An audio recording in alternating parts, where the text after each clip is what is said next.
Caperucita Roja, una aproximación de análisis. Taller de lectura y escritura en la escuela primaria, profesora Alicia Origi, Noelia Almada y Viviana Manrique. Pasa, por favor. Caperucita Roja. Es un cuento popular de gran difusión que tiene su origen en la tradición campesina francesa. Se observan 35 versiones del relato. Se ha plasmado en forma escrita por Charles Perrault, 1897, y luego los hermanos Grimm, 1812. Se registran numerosas reescrituras hasta la actualidad. Una aproximación a las diferentes versiones antiguas y contemporáneas de este cuento nos permite ver la vinculación entre los cuentos de tradición oral y literatura infantil. Sí, pasa. Versión de Perrault, siglo XVII. Charles Perrault, París, 12 de enero de 1628, 16 de mayo de 1703, dio forma literaria a cuentos clásicos infantiles como Caperucita Roja, Pulgarcito, Barba Azul, La Cenicienta, La Bella Durmiente, El Gato con Botas, entre otros. En muchos casos atemperó la crudeza de las versiones orales. La mayoría de sus cuentos son infantiles y de fantasía. Caperucita Roja fue publicado en 1697 en el libro Cuentos de Antaño. Sí, pasamos. Caperucita Roja no incluye elementos mágicos. Agrega una moraleja explícita, inexistente hasta entonces en la historia. En su versión hay numerosas alusiones a la sexualidad. El lobo no se disfraza de abuela, se mete en la cama. Caperucita Roja se acuesta desnuda y se mete en la cama con el lobo a petición suya. La figura del lobo tiene cierto aspecto de hombre. Caperucita Roja menciona sus piernas, no patas, lo que representa un peligro con cierto atractivo sexual. Caperucita Roja acaba devorada por el lobo, al igual que su abuela. El cuento original de Caperucita Roja de Charles Perrault no tiene un final feliz. Pasamos. Moraleja en la versión de Perrault. Está un poquito chiquito. Aquí vemos que la adolescencia, en especial las señoritas, bien hechas, amables y bonitas, no deben bueno, disculpen mi lectura, pero que no veo muy bien. No deben si querés que lo lea yo, que estoy viendo un poquito mejor. Dale. Sí. Aquí vemos en la adolescencia, en especial las señoritas, bien hechas, amables y bonitas, no deben a cualquiera oír con complacencia y no resulta causa de extrañeza ver que muchas del lobo son la presa. Y digo el lobo, pues bajo su envoltura, no todos son de igual calaña. Los hay con no poca maña, silenciosos, sin odio ni amargura, que en secreto, pacientes, con dulzura, van a la siga de las damiselas hasta las casas y en las callezuelas. Más bien sabemos que los salameros, entre todos los lobos, son los más fieros. Versión de los hermanos Grimm. Jacobo Grimm, Hanojes, 4 de enero de 1785, Berlín, 20 de septiembre de 1863, y Wilhelm Grimm, Hanojes, 24 de febrero de 1786, Berlín, 16 de diciembre de 1879, popularizaron relatos orales relacionados con la Cenicienta, Hansel y Gretel, Rapunzel, entre otros. Los hermanos Grimm, acá hay algo que se podría sacar, Noelia, de la diapositiva. ¿No estás viendo bien? Yo lo veo bien, pero Bueno, por ahí... no, sí, lo puedo leer. Los hermanos Grimm, ahí está, escribieron y publicaron en el año 1812 una de las versiones más conocidas de Caperucita Roja. Crearon una trama más ingenua y agregaron un final feliz a la historia. No figura la moraleja. Aparece la recomendación de la madre para cruzar el bosque y el encuentro con el lobo que la invita a disfrutar de la naturaleza. Sustituye la moraleja externa por una interna y añaden un segundo final en el que Caperucita se encuentra con otro lobo y lo vence junto a su abuela. La niña ya aprendió a cuidarse. Se puede inferir una imagen de infancia que hay que proteger por su fragilidad y delicadeza. Se la piensa como una reelaboración de la versión de Perrault, ya que existe una traducción al alemán en 1790. Sí, pasamos.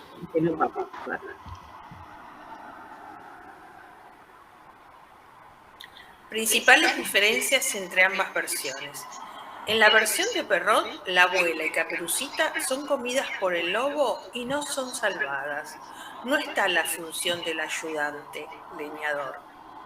Caperucita, en la versión de Perrault, se acuesta en la cama a pedido del lobo y se desnuda. La sexualidad está manifestada expresamente. En la versión de los hermanos Grimm, la historia tiene un final feliz. Caperucita y la abuela reciben la ayuda del leñador y se elimina la moraleja. Sí, pasamos. Versión oral que retoma R. Danton. La incluye en su célebre libro La gran matanza de gatos y otros episodios en la historia de la cultura francesa 1984. Plantea que es la versión que representa más fielmente cómo se relataba Caperucita en las cabañas de los campesinos de la Francia del siglo XVII. Perrault había tomado este material de la tradición oral y lo retocó para que se adaptaran al gusto de los refinados y cortesanos de los salones, a los que dedicó su primera versión de Mamá Oca.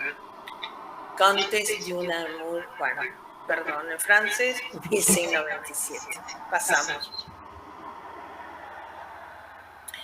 La ausencia en la versión oral de la caperuza roja que le ha hecho la abuela a la niña, la versión popular muy despojada de elaboración literaria, se limita a señalar el encuentro de la niña con el lobo, con ausencia de descripciones, escasa descripción de personajes, etc.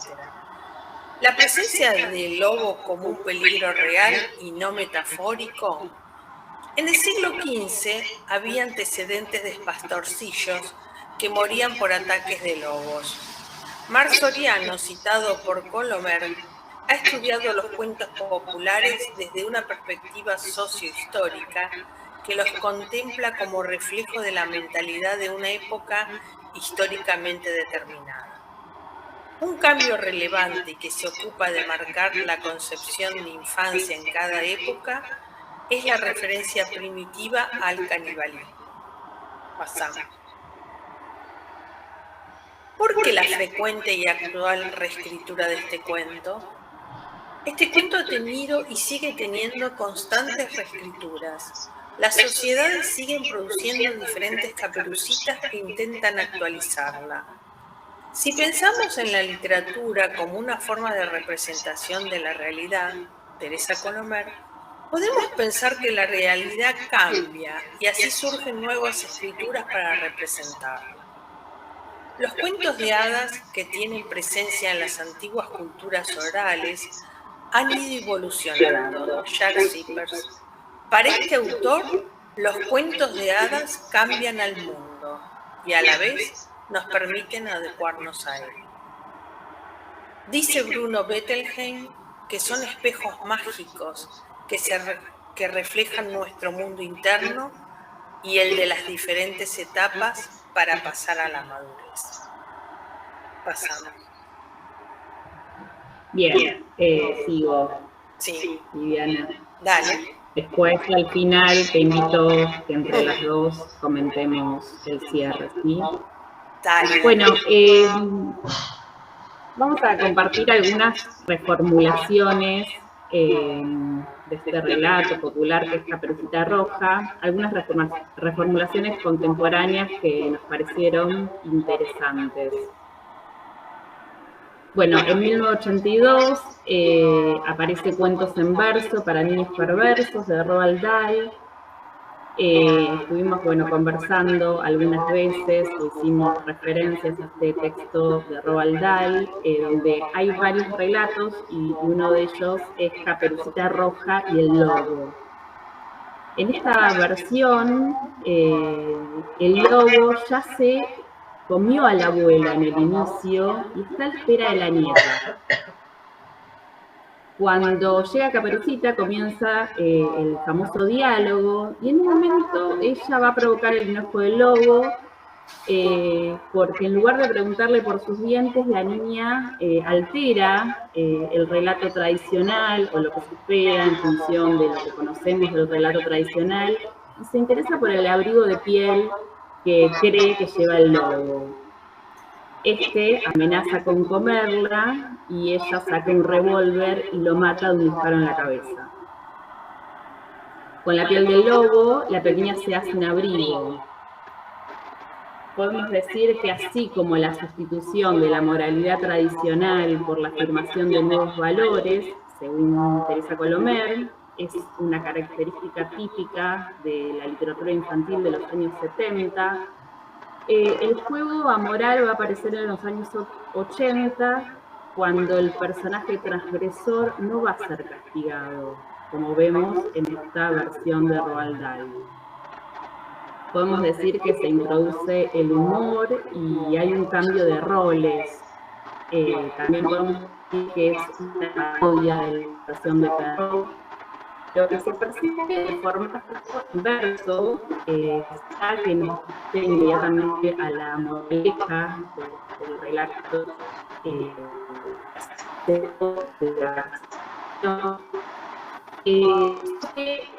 tenemos un contenido Noelia, se te está escuchando cortado. No se está escuchando bien. Sí, se está cortando.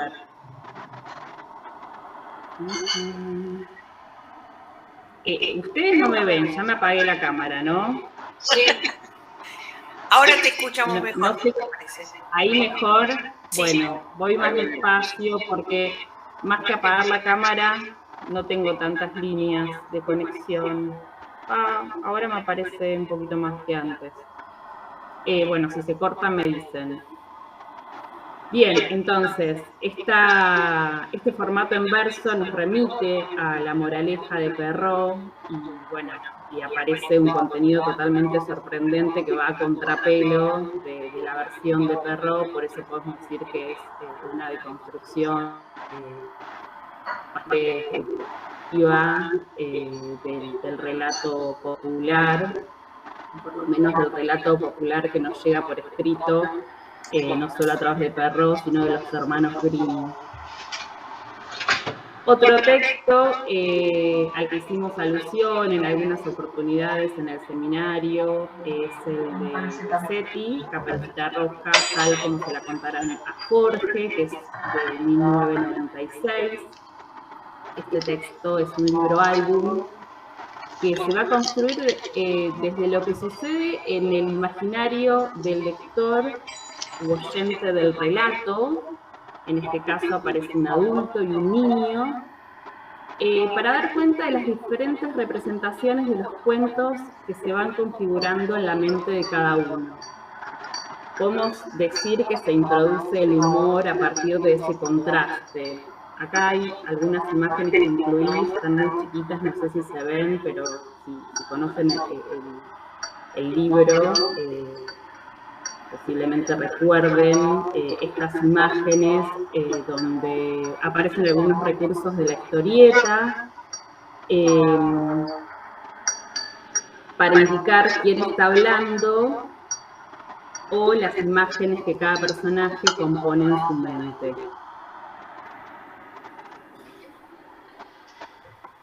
El otro texto que incluimos como reescritura contemporánea de Caperucita es Una Caperucita Roja de Marjolaine Leray, que es una escritora e ilustradora francesa. Es un libro del 2009.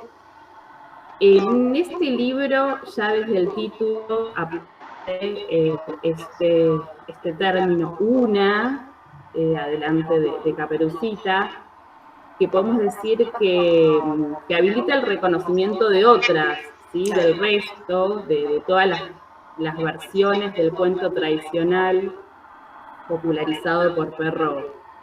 Es un libro álbum donde desde la tapa también vemos la estética que vamos a encontrar en el libro. El uso de los colores rojo y negro sobre un fondo blanco, imágenes sin líneas de borde, realizadas con desprolijos rayones de lápiz. Una estética que nos remite bastante a la ilustración infantil.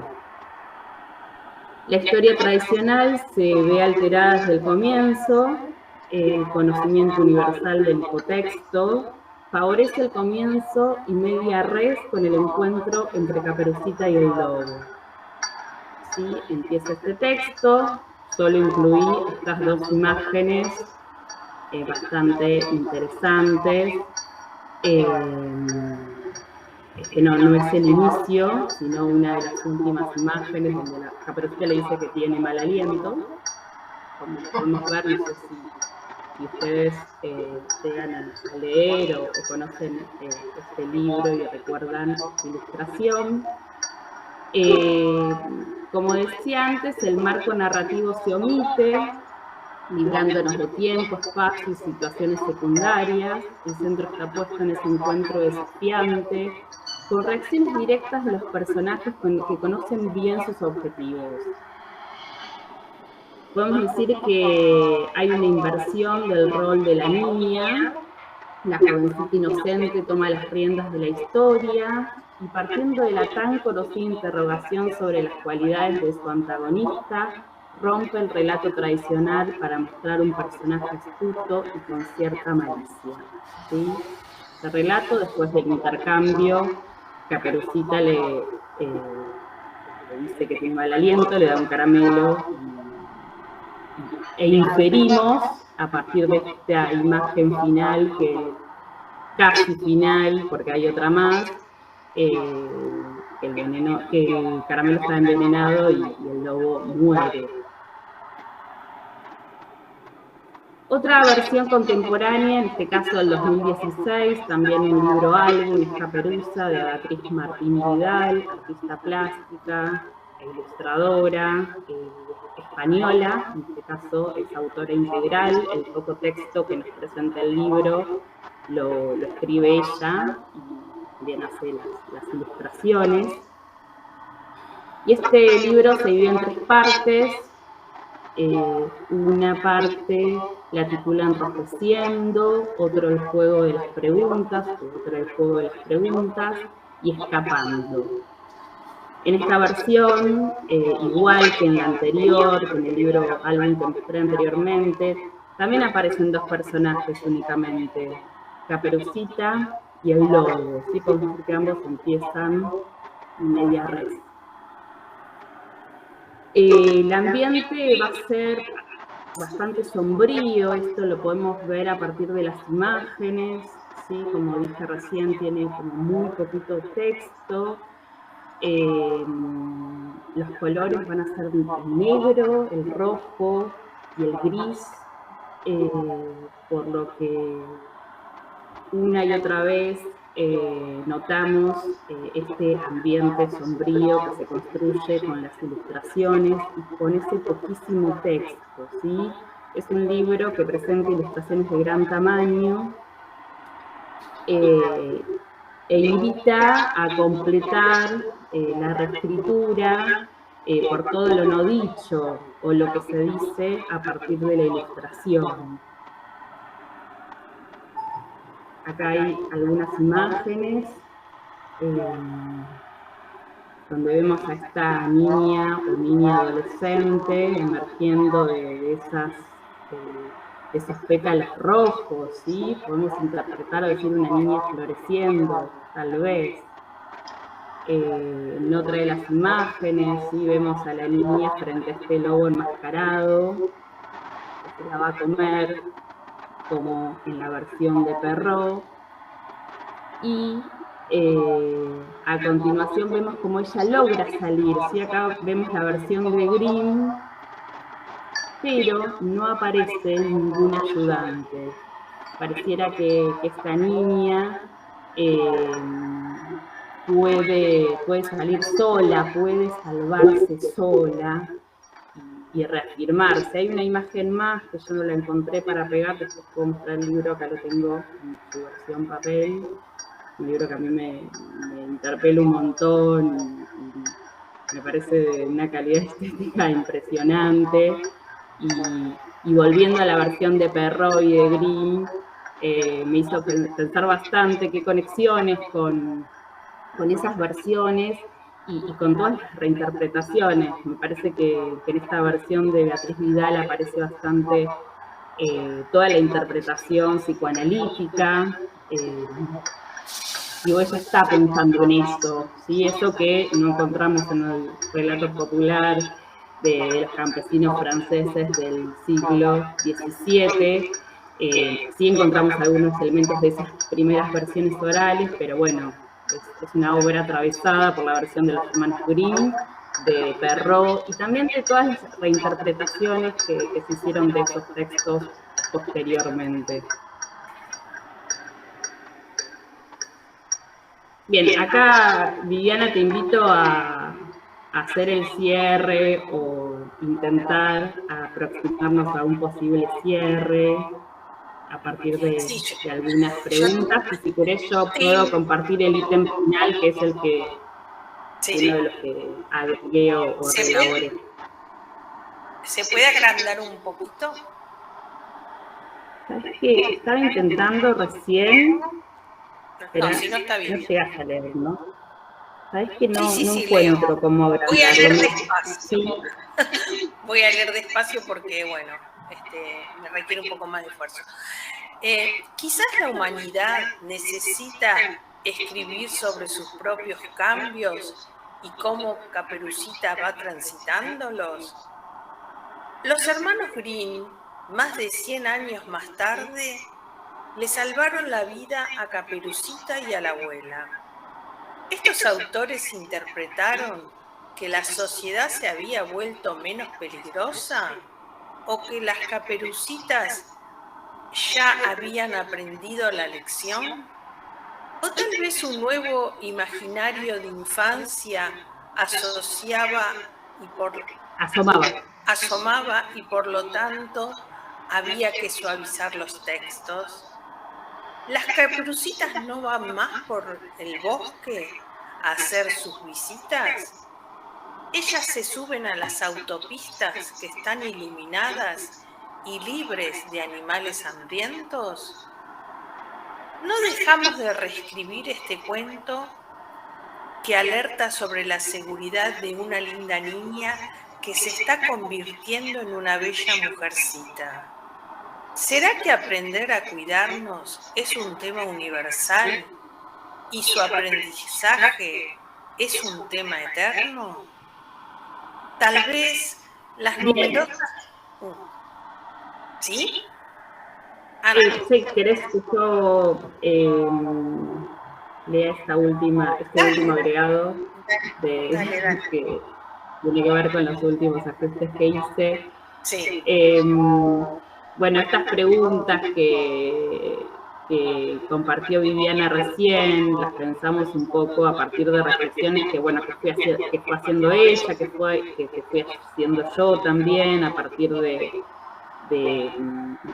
todas las versiones que pudimos ir viendo y transitando y que conocemos de Caperucita. También todo lo que nos aportaron los textos teóricos y críticos sobre Caperucita Roja. Y pensaba otra vez sobre estas cuestiones y me parece que estas numerosísimas versiones que aparecen una y otra vez desde esas 35 versiones que podemos encontrar, de esas 35 primeras versiones populares del campesinado francés y que se extienden hasta la actualidad, tal vez nos muestren las concepciones de infancia que aparecen en los cuentos y también la necesidad de narrar la infancia, construirla o reconstruirla en clave de época, ya sea esta imagen que nos muestran de los personajes infantiles y también en la configuración que podemos construir que hacen estos textos de los lectores, ¿no? En qué lectores están pensando.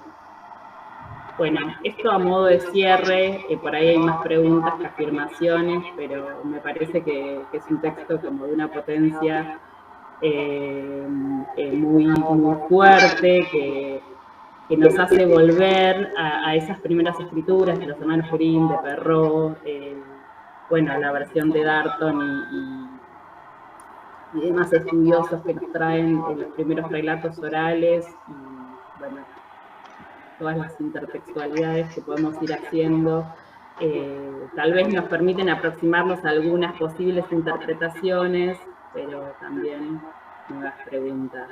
No sé si quieres agregar algo. Perdón, no, yo les voy a hacer unas preguntas. Esto no lo saquen, no saquen esto porque las vamos a tratar de contestar. Esas preguntas abiertas que no tienen respuesta. O sea, no sé si tienen o no tienen, pero me parece que es interesante que podamos responderlas entre todos. Ahora sí, te dejo terminar y después tengo una primera pregunta que no la puedo evitar. ¿Sí? Bueno, yo quería decir algo que me parece también, ¿no? De este tema de este texto en constante evolución, en movimiento, ¿no? Que es Caperucita. Y me parece que entre sus tantas cuestiones movibles, el destinatario también me parece que ha cambiado mucho, porque el destinatario de Perrault no es el mismo que el de las lecturas contemporáneas. O sea, Perrault tiene una escritura que está más dirigida al adulto, es lo que yo interpreto. Y me parece que en este momento todas las versiones tienen un destinatario infantil o preadolescente, ¿no? Eso es lo que me parece que también se me ocurría agregar.